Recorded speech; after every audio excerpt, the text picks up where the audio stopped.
Hi అండి. వెంకటేశ్వర స్వామి సప్త శనివారాల పూజ నేను రెండో వారం అయితే ఈరోజు కంప్లీట్ చేశాను. చాలా బాగా జరిగింది. మొదటి వారం ఎలా చేశానో అలాగే ఈ వారం కూడా చాలా బాగా జరిగింది. నైవేద్యాలు కూడా నేను హంగామాగా ఏం చేయలేదు.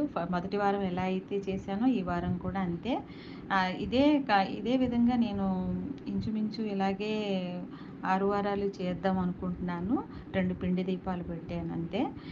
ఏడవ వారం మాత్రం అన్నీ ఆ స్వామికి 7 అంటే బాగా ఇష్టం కాబట్టి అప్పుడు మాత్రం 7 రకాల స్వీట్లు కానివ్వండి, ఫ్లవర్స్, ఫ్రూట్స్ అన్నీ కూడా నేను ఏడో వారం అలా పెట్టుకుందాం అనుకుంటున్నాను.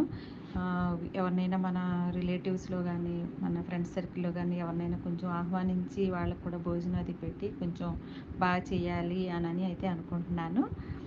ఈ వారం కూడా పూజ అయితే చాలా బాగా జరిగింది దేవుడి దయ వల్ల.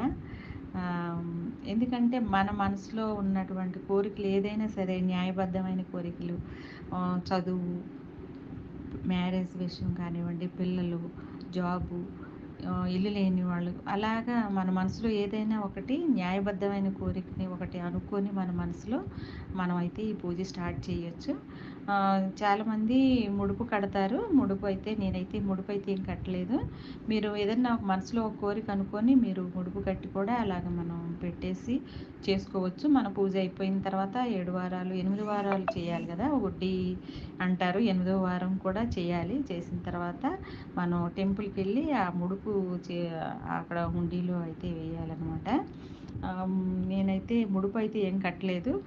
టెంపుల్కి మాత్రం వెళ్ళాలి అనుకుంటున్నాను 7వ వారం. నేను రెగ్యులర్గా వెళ్ళడానికి నాకు ఇక్కడ కుదరదు. ఎందుకంటే ఈవినింగ్ కూడా పూజ, ప్లస్ మా ఊర్లో ఇక్కడ వెంకటేశ్వర స్వామి టెంపుల్ అలాగే ఏం లేదు.